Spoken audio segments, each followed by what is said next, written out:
اللہ فرماتا وَسَيُجَنَّبُهَا الْأَتْقَى، ان قریب دوزخ سے دور رکھا جائے گا اسے جو اتقا ہے۔ یہ جو اتقا ہے نا، یہ اس میں تفضیل ہے۔ اس میں تفضیل اس اسم کو کہتے ہیں جس کے اندر مصدری معنی کا زیادہ ہونا مقابلہ تن پایا جائے۔ دوسروں کے مقابلے میں جس میں مصدری معنی زیادہ پایا جائے اسے کہتے ہیں اس میں تفضیل۔ مثال کے طور پہ ایک ہے لفظ کبیر، کبیر کا معنی بڑا، اکبر کا معنی سب سے بڑا۔ ایک ہے شریف، اس کا معنی بزرگ، اشرف کا معنی سب سے زیادہ بزرگ۔ ایک ہے صغیر، چھوٹا، ایک ہے اصغر، سب سے چھوٹا۔ یہ اللہ نے یار غار کے لیے لفظ تقی نہیں بولا، کیا بولا؟ اتقا۔ اتقا کا معنی یہ ہے کہ جس کے اندر تقوی باقی لوگوں سے زیادہ پایا جائے۔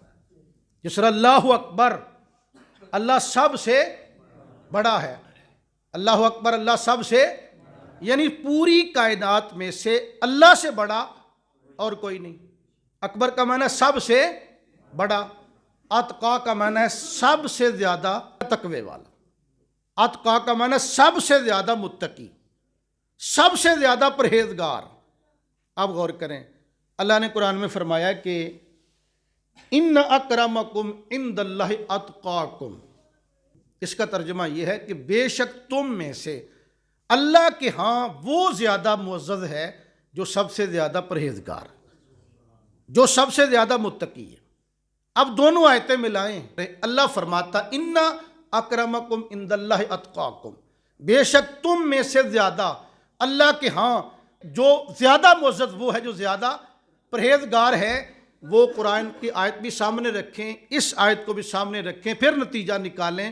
اللہ فرماتا ہے تم میں سے سب سے زیادہ میرے دربار میں معزز وہ ہے جو تم میں سے سب سے زیادہ پرہیزگار ہے۔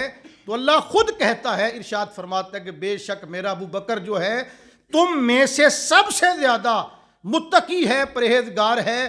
اس آیت کو ملائیں تو نتیجہ یہ نکلتا ہے کہ پوری امت میں اللہ کے دربار میں اگر کسی کا پہلا نمبر بنتا ہے تو وہ یار غار ابو بکر صدیق کا بنتا ہے۔ یہ قرآن بیان کر رہا ہے، اور آگے فرمایا کہ الذی یؤتی مالہ یتزکیٰ، جو اپنا مال خرچ کرتا ہے تاکہ دل دولت کی محبت سے پاک ہو جائے۔ جب آپ نے کلمہ پڑھا آپ کے پاس 40,000 دینار موجود تھے۔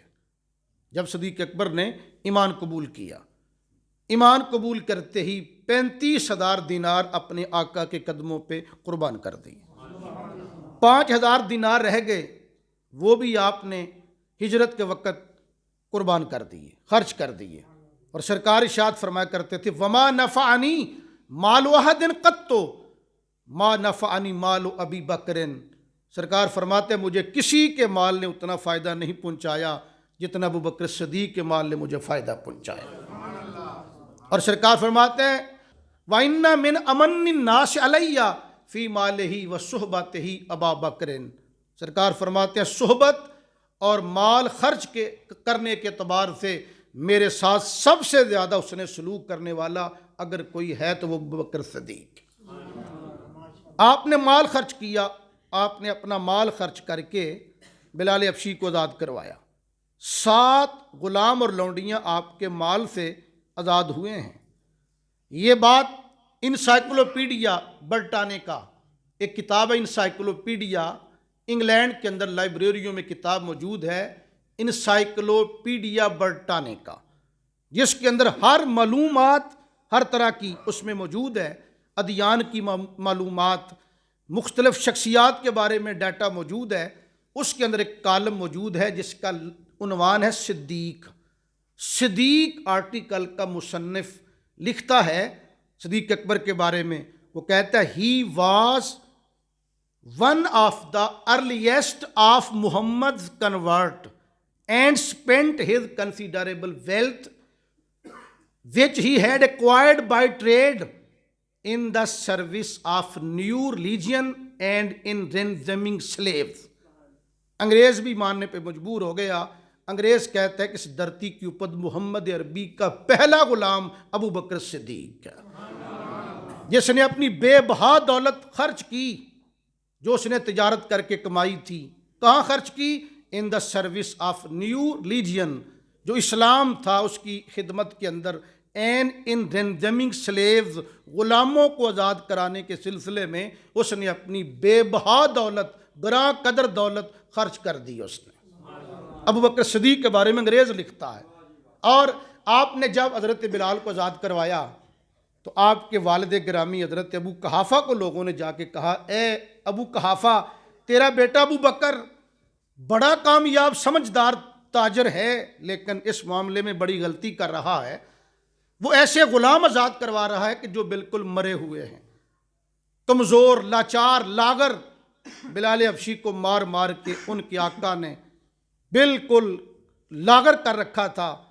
تو آپ کے والد کو لوگوں نے کہا کہ اگر انہوں نے آزادی دلوانی ہے تو تکڑے غلام آزاد کروائے تاکہ کل کو اس کے کام آئیں۔